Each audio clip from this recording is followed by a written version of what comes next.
empezó la mañana del centro. Sí, verdaderamente, realmente, digo que es cuando empiezan a llegar nuestros entrevistados o entrevistadas, cuando empezamos a tener a los actores, a los hacedores aquí de nuestra realidad chivilcoyana.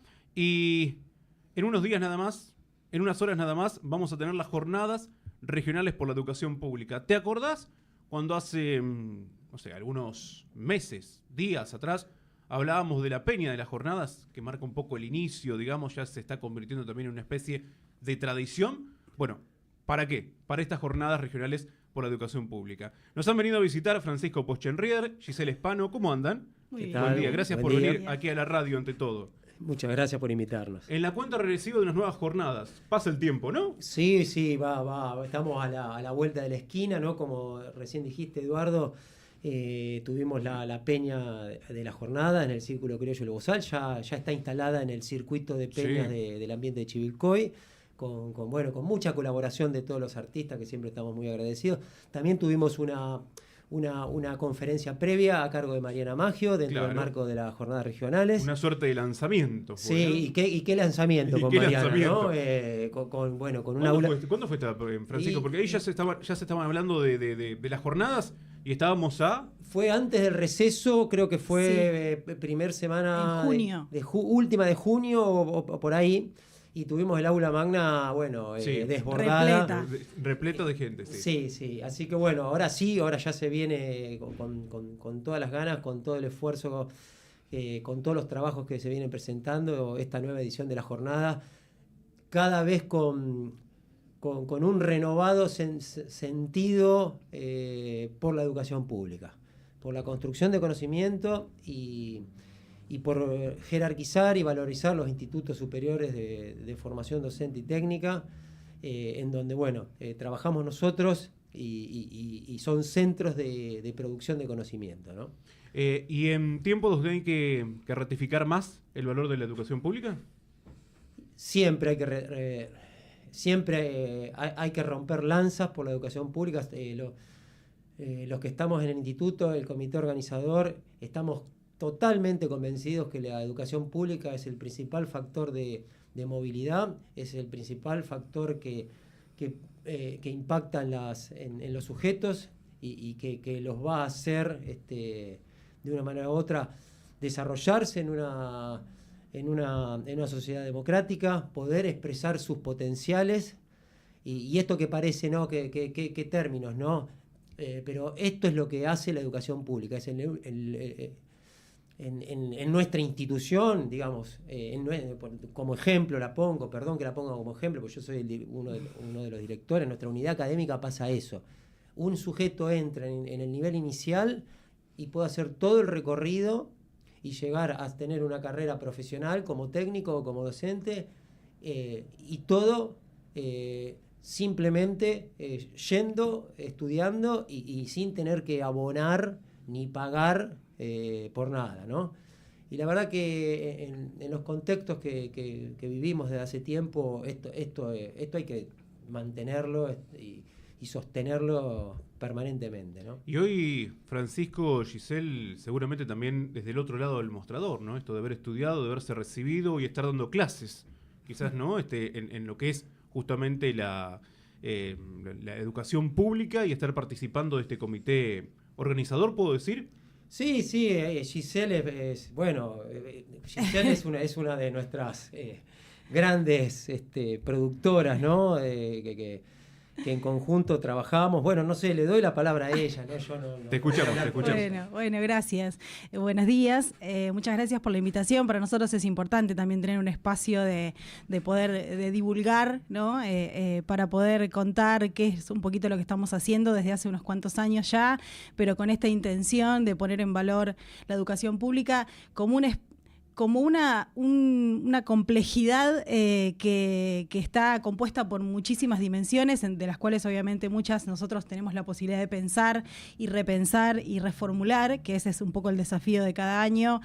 También por eso es que se pensó la conferencia de apertura, ¿no? Con la temática con la que se pensó, justamente entendiendo que asistimos hoy a una cantidad de procesos sociales que se encuentran en composición, pero actual, ¿no? En esa transición de un devenir que no sabemos en qué va a terminar y en qué va a ser, ¿no? de la revolución tecnológica y de la producción de subjetividad al respecto, pero sí sabemos que nosotros tenemos mucha responsabilidad colectiva, ciudadana, a la hora de poder pensar y habitar las aulas, y eso creo que es lo que pone en valor cada año las jornadas, como un granito más de arena respecto del mapa enorme de gestión y de autogestión, ¿no? Pues esto también es importante decirlo, las jornadas son autogestivas y eso tiene un valor para nosotros en el sentido de que se da en una tarea también extracurricular al margen de lo que nosotros ya podemos ir pensando para los estudiantes y las estudiantes.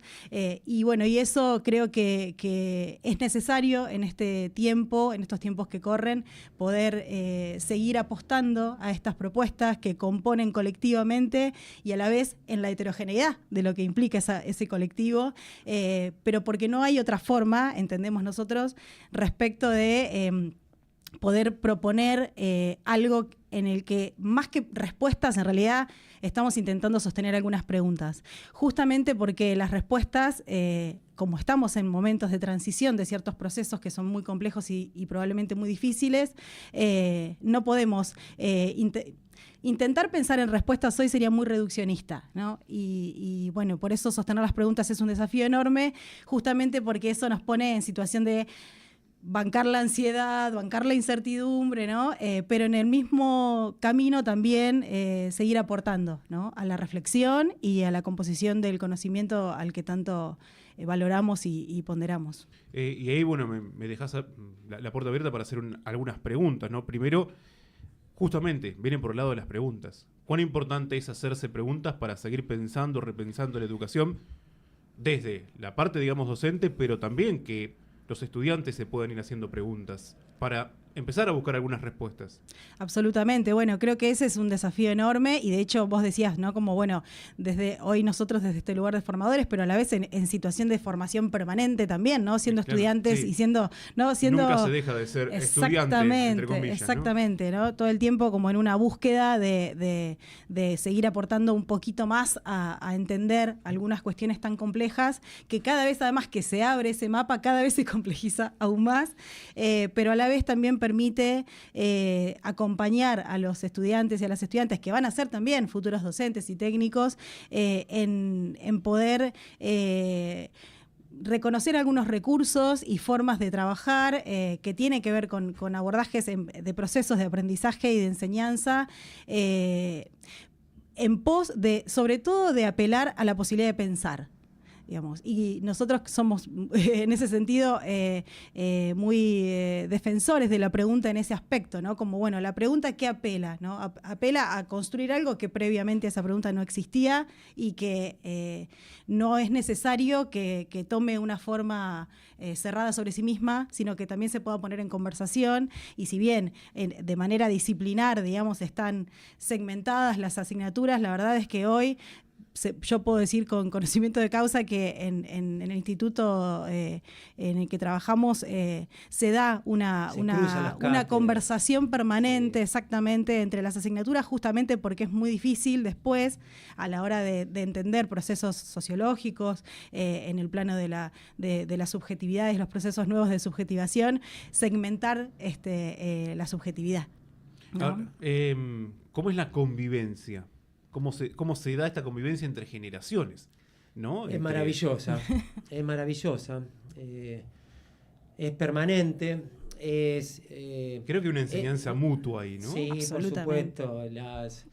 Los jóvenes y nos interpelan, ¿no? Con sus accionares, con sus formas de aprender y todo esto en un marco, en un contexto social y cultural que, bueno, que claramente, digamos, a mi entender estamos asistiendo, ¿no? Estamos observando, somos partícipes de un cambio muy profundo, ¿no? No quiero utilizar la palabra revolución porque es muy fuerte, pero claramente hay un cambio, ¿no? de paradigmas quizás que tiene que ver con, bueno, con las no nuevas tecnologías, porque ya no son nuevas, porque las tenemos hace mucho tiempo, pero que claramente por ejemplo, la inteligencia artificial, el ChatGPT, digo, algunos de los que son gratuitos, porque hay muchos más, bueno, están poniendo en juego el rol docente y mucho más, el rol de la escuela en general, ¿no? Hoy podemos encontrar en YouTube cualquier tutorial que explica casi cualquier cosa, ¿no? Entonces un estudiante puede ir tranquilamente y ver ese tutorial o eventualmente preguntarle al ChatGPT y el ChatGPT lo va a responder si le hacemos las preguntas correctas, ¿no? Lo va a responder bien. Por eso retomo lo que decía Giselle, la importancia de la pregunta. Es verdad que hay cosas que no estamos completamente, que no tenemos tanta certeza, pero hay algunas certezas que sí tenemos. La certeza de la pregunta más que de la respuesta. Claro. Esa certeza la tenemos y ahí coincido con lo ahí tienes que hacer una buena pregunta para después tener una buena respuesta. Claro. Ahora, la cuestión también que se plantea acá, ya que lo mencionan, es la comprensión. La comprensión. Porque yo le puedo hacer una pregunta al ChatGPT, le puedo hacer una pregunta, etcétera. Puedo ver un tutorial en YouTube, todo perfecto, hermoso, ¿no? Porque ahora tengo la herramienta tecnológica que me lo explica, pero lo tengo que comprender. Sí. Y de la información a la comprensión, claramente hay un salto cualitativo, hay un trabajo intelectual, un trabajo cognitivo que claramente hay que hacerlo. Pero sí. Sí. Te meto un bocadillo ahí. No, esto que dice Francisco me resuena con mucho de lo que plantea la filosofía respecto de la importancia de poder establecer la diferenciación entre los enunciados verdaderos y los falsos, ¿no? Y eso creo que ahí sí la escuela, como productora de subjetividad, las instituciones educativas de la educación pública tienen esa responsabilidad más allá de la cuestión de cantidades y de formas. Creo que ahí el hecho de poder transmitir algo del orden de la capacidad de poder reconocer en un mundo donde ya no sabemos qué es ¿no? En términos de verdadero, por ahí es como mucho, pero digo, de qué se está tratando lo que estamos viendo. Creo que la escuela ahí tiene una función fundamental y no soltar ese desafío me parece que hoy es algo súper importante. Bueno, quiero preguntar, ¿no? En base a ¿quiénes van a venir para la apertura? Porque en base a ello quiero hacer una pregunta. ¿Quiénes van a estar en la apertura? Porque siempre hay una apertura con algún invitado destacado. Bueno, en este caso va a ser un diálogo cruzado entre dos investigadores, dos doctores, Julio Alonso y Alejandro Pisitelli, que investigan lo que decíamos recién, ¿no? El impacto de la tecnología, el impacto de la inteligencia artificial, cómo eso se traslada a la escuela. Se preguntan cuál es la función de la escuela actualmente. Y bueno, plantean algunas cuestiones que quizás nosotros que estamos en el sistema, ¿no? Hace un tiempo consideraremos disruptivas, ¿no? En el sentido de que claramente, investigan sobre cómo se educa, cuál es la función de la escuela en China, ¿no? Por decir una superpotencia. Sí. Y bueno, vamos a encontrar algunas cuestiones muy, muy disímiles a lo que estamos acostumbrados, ¿no? En el mundo occidental, ¿no? En donde, la escuela está en función de un marco mucho más grande, que es la producción, que es el desarrollo económico, que digo, no es que acá no estuviera, ¿no? Porque siempre el sistema educativo es una de las principales herramientas que tiene el Estado para plasmar su visión de país, ¿no? Su proyecto de país. ¿Qué país queremos ser? Bueno, el sistema educativo, de una manera u otra, termina respondiendo a eso. Bien, más o menos, tarde o no tan tarde, pero bueno, está. Bueno, claramente estos dos investigadores van a plantear estas cuestiones acá, ¿no? ¿Cuál es el rol de la escuela? ¿Qué escuela es necesaria o no? ¿Qué función o qué funciones van a cumplir nosotros, los docentes? Y cómo está alterado quizás el rol tradicional de nosotros, ¿no? Este docente que, como principal transmisor de cultura, en general, lo digo, englobando la cultura a todos los aspectos de la humanidad. Entonces me parece muy interesante, muy relevante para todos los docentes de todos los niveles, de todas las modalidades, que venir a escuchar a estos dos profesionales. Y la pregunta que me surge es, bueno, ¿cómo fueron manejando ustedes también como docentes, como, bueno, directivos, la irrupción justamente de la tecnología? Porque no se puede renegar. No se puede renegar. No. Yo voy a poner un ejemplo, voy a ser autorreferencial, que queda feo, pero me acuerdo en mi escuela secundaria cuando irrumpió la calculadora. Claro.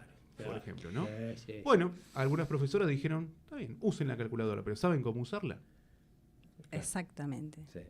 Claro, Por poner un ejemplo, sí, pero los es chicos de hoy algo... ni siquiera saben lo que es una calculadora, ¿no?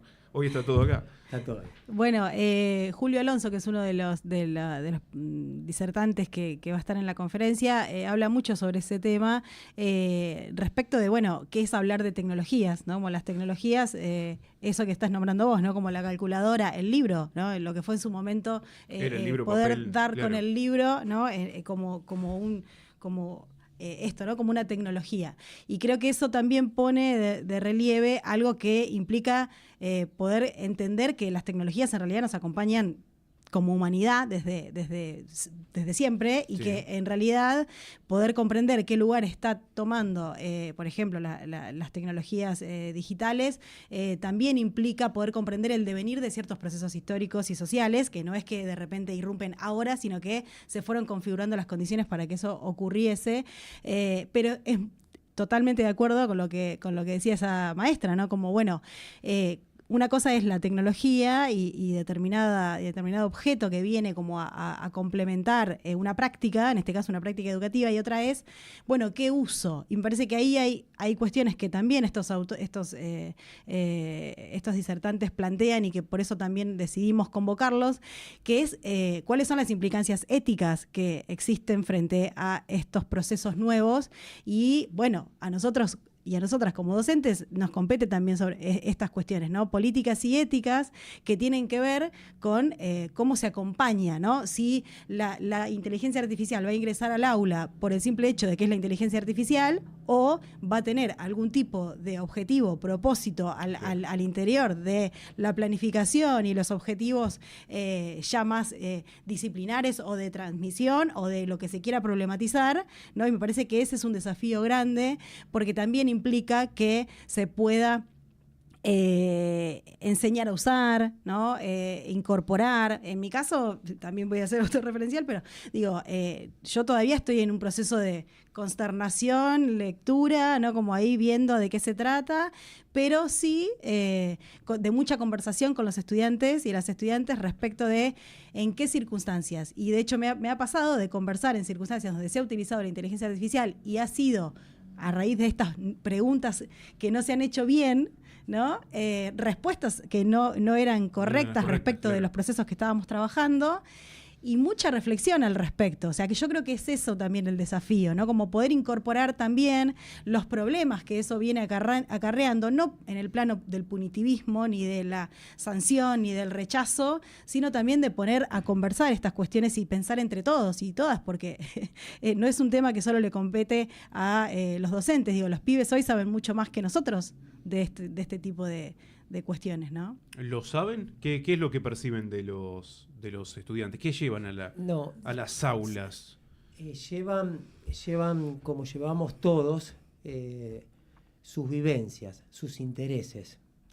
Sus Entonces, experiencias. como decía Sus Mariana Maggio, ¿qué sabemos de nuestros pibes?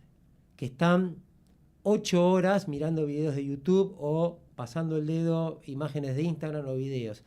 Lo primero que tenemos que hacer nosotros los docentes es interesarnos a ver qué es lo que les llama tanto la atención a ellos. ¿Por qué llama tanta la atención estar mirando Reels? ¿Por qué les llama tanto la atención estar con publicaciones de las variadas plataformas que tenemos, ¿no? El chat GPT, vos como docente, ¿lo sabés utilizar? Yo lo primero que hice cuando apareció eso, y porque me lo recomendó justamente una persona que estábamos hablando hoy antes, me dice, utilizalo, dice. Utilizalo vos para saber cómo funciona. Y te puedo asegurar que haciendo las preguntas correctas e indicándole las cosas correctas, le pido un ensayo sobre genética y evolución del Homo sapiens, para decir algo que hace 30 años que enseño, y te hace un ensayo que dice lo que vos escribirías después de 30 años de estudio. Entonces, a partir de ahí hay algo que nos tiene que movilizar, nos tiene que cambiar. Y digamos, respondiendo un poco a esa pregunta inicial que hiciste, ¿no? ¿Cómo nos afecta y nos interpela, y tenemos que responder a eso? No lo podemos. Lo peor que se puede hacer es dejarlo de lado, obviarlo.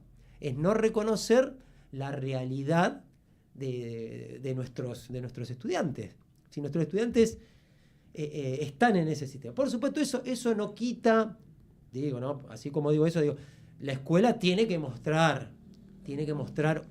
siempre mostró otras posibilidades, otras cosas que en el día a día, digo, no, escuchaba hace un tiempo a un maestro, los chicos escuchan, bueno, no sé, ahora será reggaetón, quizás ya sea otro ritmo, y la escuela tiene que tomar eso, pero también le tiene que mostrar a Atahualpa. ¿Te das cuenta? Claro. Sí, y también ojalá le pueda mostrar a Charlie, por decir algo, ¿no? Sí. Hay que ofrecerle, porque si no, sería solamente, digamos, siempre quedarnos en lo que está estipulado y avalado en lo social, ¿no? Entonces ahí la escuela también tiene ese rol, ¿no?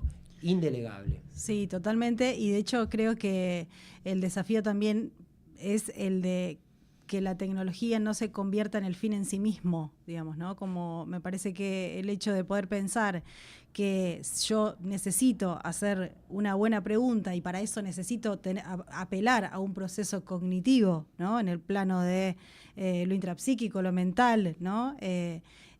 Algo del orden del pensamiento se tiene que poder dar ahí, ¿no?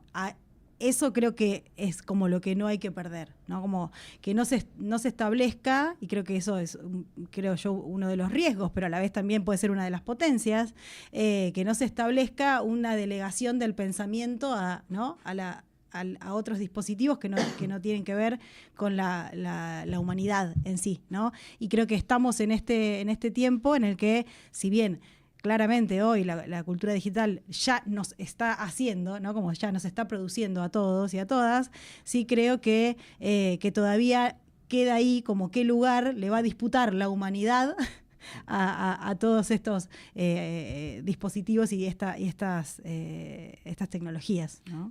Pero lejos de renegar, ¿sí? Acerca de esta irrupción, la escuela, y hablamos ahora del instituto porque son quienes organizan las jornadas, lo tomaron y de un tiempo a esta parte vienen tratando estas cuestiones en las jornadas y por fuera de ellas. Las venimos tratando en las jornadas, porque las jornadas, digamos que son parte del proyecto institucional del instituto y así se ve reflejado año tras año, y se viene trabajando en las aulas con mayor o menor profundidad, depende de las cátedras, depende de cada docente, ¿no? Porque cada uno de nosotros, bueno, estaremos en distintas etapas de esta emergencia, ¿no? Pues Giselle recién decía, bueno, yo estoy en un momento de impacto, de tomar ese impacto, y hay algunos que quizás están un poco más, y hay otros que todavía ni siquiera recibieron el impacto, por eso lo digo con total sinceridad, ¿no? Claro. Pero no se puede, yo estoy, digamos, compartimos un posicionamiento que es que no se las puede obviar, que claramente nuestros estudiantes están con el celular, digamos, este dispositivo que en donde la pantalla, en donde la rapidez, en donde las ventanas emergentes que surgen generan, ¿no? Configuran inclusive, ¿no? Nuestro aparato psíquico de manera quizás diferente. Lo notamos en nosotros mismos, que somos adultos y que nos criamos, yo particularmente, hice mi sistema mi biografía escolar está todavía en lo analógico. Claro. Y sin embargo, y nos formamos de esa manera, y sin embargo ahora estamos impactados, y claramente que somos adultos, luego haciendo ese hincapié, nos ha cambiado nuestra forma de estudiar. Por ejemplo, el libro digital, la pantalla digital es parte de mi formación en la actualidad. Entonces yo hago capacitaciones y las hago a la mayoría, el 100% las hago virtuales. De modo remoto, claro. Claro. Sí, sí. Entonces, desestimar esa situación en nuestro... Y bueno, es como condenarnos a estrellarnos contra un muro, ¿no? Sí, Claramente. no, por supuesto, bueno, y después de la pandemia, Por encima, ¿no? supuesto. Todo lo que generó la pandemia. Yo sé que es muy amplia la pregunta que voy a hacer ahora, a ver cómo se las arreglan para resumir. Sí, pero ¿qué clase de contenidos? Porque permanentemente, digamos, desde la escuela, desde el instituto, están hablando de generar el contenido. ¿Sí? No solamente recibir, sino también generarlo. Bueno, ¿qué clase de contenidos buscan que se genere a partir de lo que son estas jornadas? Yo respondo una parte y Giselle va a responder otra, que yo estoy seguro que... hay algo fundamental que tenemos que entender, que producimos en las jornadas. Está el eje, digo uno de los ejes, abordajes disciplinarios específicos. ¿Qué significa eso? Significa que docentes y estudiantes, a través de sus prácticas, a través del registro, a través de la investigación y a través de la formalización y la sistematización de esa información recibida, producimos ese conocimiento. ¿Qué producimos? ¿Qué estrategia didáctica es mejor para enseñar la biodiversidad? ¿Qué estrategia didáctica es mejor para enseñar funciones cuadráticas en matemáticas? ¿Qué estrategia didáctica me resultó bien para trabajar textos literarios? Entonces, ese conocimiento didáctico, lo digo con total orgullo y con la función que nos corresponde como institutos superiores, muchas veces, y está bien que nos llega de afuera, ¿sí? De investigadores, que está bien, que hicieron su trabajo bien, pero que quizás estuvieron un año en el aula o 6 meses como observadores. Sí. Nosotros estamos todos los años, todos los días, todas las semanas. Claro, no tenemos el tiempo para hacer investigación, pero en las jornadas lo hacemos. Entonces, los que estamos en el aula somos los que estamos en el terreno, somos los que estamos en la realidad, y creo que es una función que debemos tomar, y en las jornadas pasa eso. Una de las cuestiones, de las producciones de conocimiento tiene que ver con el cómo enseñar y en el cómo aprenden los estudiantes. Y ahí se plasma en la jornada. Giselle. Bueno, sí, siempre es una discusión muy acalorada y potente la definición de los ejes temáticos en los que se va a componer las jornadas, sobre todo en términos de presentación de ponencias, de experiencias en ronda, ¿no? de talleres.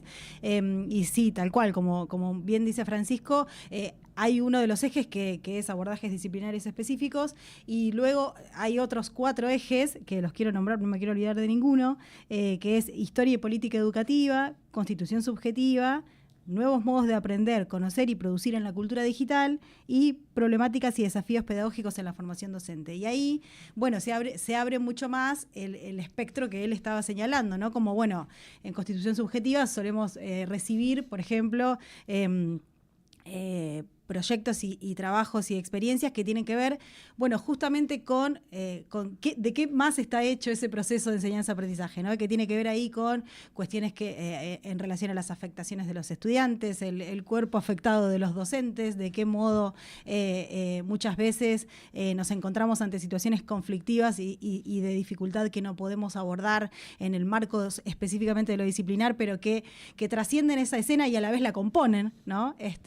Bueno, esas preguntas y esos abordajes suelen aparecer por ahí más en el marco de el trabajo que se presenta en ese eje, pero también en el de historia y política educativa. Digo, todos de alguna manera se encuentran orientados a poder pensar la educación pública en términos de cómo impactan los cuerpos y en las mentes de nuestros estudiantes, pero también de los docentes y de la cultura en general, ¿no? Y cada uno va haciendo foco de acuerdo a la especificidad del eje, ¿no? Creo que... Sí.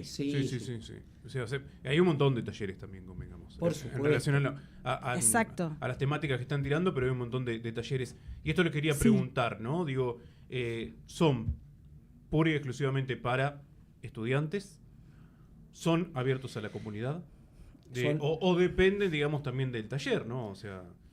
Sí, en algunos casos dependerá en algunos talleres hay un público dirigido. Un público dirigido, claro. Pero en general la conferencia de apertura, la mayoría de los trabajos son abiertos a la comunidad. Talleres o ponencias, ¿no? Claro. En Sí, ese aspecto sí. vienen del Instituto 4 de 9 de julio, vienen a presentar trabajos, vienen del Instituto 78 de Bragado a presentar trabajo, también viene una investigadora de Santa Fe a presentar su investigación del lado del eje de artística. Tenemos múltiples propuestas que siempre son muy abarcativas. Y bueno, quizás alguno esté más interesado en otra, pero siempre están abiertas a la comunidad, a docentes, estudiantes y al que quiera participar, ¿no? Sí, sí, totalmente, porque además en realidad fue uno de los sentidos, digamos, que se pensó desde los inicios de las jornadas, el que pueda desbordar un poco la cubeta del aula y la clase, ¿no?, del formato más tradicional para poder, ¿no?, habitar los pasillos, los patios, el aula magna y como todo lo que implica la estética de la escuela y del instituto, para que pueda ponerse a conversar incluso gente que quizá de otra manera no se cruzaría, digamos, ¿no?, si no fuera por algo que los convoca más en general para poder pensar como problemas comunes, ¿no? Más allá de la especificidad de los profesorados o de las tecnicaturas. Bueno, hay que aprovechar también, ya que tienen un lugar amplio, sí, hay que hacerlo amplio en todo aspecto, no solamente Exacto. en cuanto a conocimiento, sino también en lo que se refiere a espacio físico, ¿no? Por supuesto, Totalmente. la unidad académica, el instituto en particular, siempre está abierta. De hecho, bueno, aparte de las jornadas tenemos múltiples charlas. Hace poco Sí. hubo una de una Sí. arquitectura. Hay. Está abierto. No, es un lugar abierto a la comunidad. Es un centro, convengamos, ¿no? lo pensamos de esa manera, como un lugar donde el que quiera exponer un conocimiento, están abiertas las puertas y por supuesto brindamos toda nuestra atención para que así ocurra, ¿no? Bueno, ya hablamos un montón de cosas, vamos a contarle a la gente el día y la hora de la apertura. Claro, porque estamos hablando del día y la hora. Sí, Es el 22, todavía no ¿no? dijimos, el 23. Martes 23, Martes a las 23. 8, a las 20 20 horas. horas, es la conferencia de... Es 23, 24 y 25. Exactamente, sí. El 23 vamos a estar centrados en la conferencia de apertura. Bien. Y el 24 y el 25 es donde se van a dar todas estas actividades que estábamos hablando. Ponencias, mesas temáticas, talleres. Las actividades se difunden en redes sociales para las personas interesadas. Está el Instagram de la jornada, vos te lo acordás, era jornadas regionales por la educación pública. Jornadas regionales por la educación ahí, pública. Lo buscan en el buscador y que sale. Salen historias permanentemente. En Facebook también. En Facebook también estamos, así que nada, invitamos a toda la comunidad a que venga. Siempre es un momento de encuentro. Ahí tenés las nuevas tecnologías, ¿no? Arrancamos Sí. con Facebook, ahora tenemos que tener Instagram y no sé qué ¿Lo has vamos a visto? tener, qué vamos a precisar en el futuro, Tal ¿no? cual, Eduardo, sí, tal cual. Incierto, nunca totalmente. se agotan, digamos, No. nunca agotamos las posibilidades de comunicación, ¿no? Pero Vamos- lo que me gusta de esto, y lo que me gustó con la conferencia de Mariana y otras, es que lo presencial no se pierde. No se pierde ese interés de lo presencial. no, Totalmente. Pese a que ustedes tuvieron que atravesar un periodo Sí. virtual, y no digo que hoy no lo sigan atravesando, se siguen, digamos, estudiando virtualmente, pero la presencialidad... Y el encuentro, la interacción con él y los otros es lo que nos enriquece, ¿no? Y sí. Y en la jornada se da mucho eso, ¿no? Volvemos a la pregunta, ¿no? Volvemos al ida y vuelta ese que es el que nos enriquece. A veces, por supuesto que hay momentos de exposición en una ponencia, porque ese es el formato, pero después de esa exposición se abre las preguntas, que de hecho esa es lo más importante. Y ahí volvemos otra vez a la comprensión, ¿no? Y Porque sí. ahí tenés quien te responde en vivo y en directo. Claro, porque si un participante, vos luego de exponer, un participante te hace una pregunta, es porque hizo un trabajo de comprensión, y esa pregunta puede ser para ampliar lo que decía esa ponencia, porque tiene una duda sobre algo que se dijo, porque quiere él aportar, porque él leyó un autor que dice Claro. esto va a sumar. Entonces, ahí hay un esfuerzo cognitivo. Y si hay esfuerzo cognitivo es por donde tenemos que ir. Sí, y además eso, hay una composición colectiva del pensamiento donde la exposición no pretende ser no como cerrada sobre sí misma, sino también poner a conversar y muchas veces, quienes escuchan están mucho más a la altura, ¿no?, de lo que a veces se cree respecto de ciertos debates y de ciertas conversaciones y de ciertas reflexiones. Así que sí, apelamos a eso. Y bueno, y en ese sentido quería decir sí. el nombre de la conferencia inaugural, que es Framers, los docentes del futuro. ¿Qué dirían los estudiantes si les hiciéramos las preguntas correctas? ¿No? Un poco en esta línea de lo que veníamos conversando.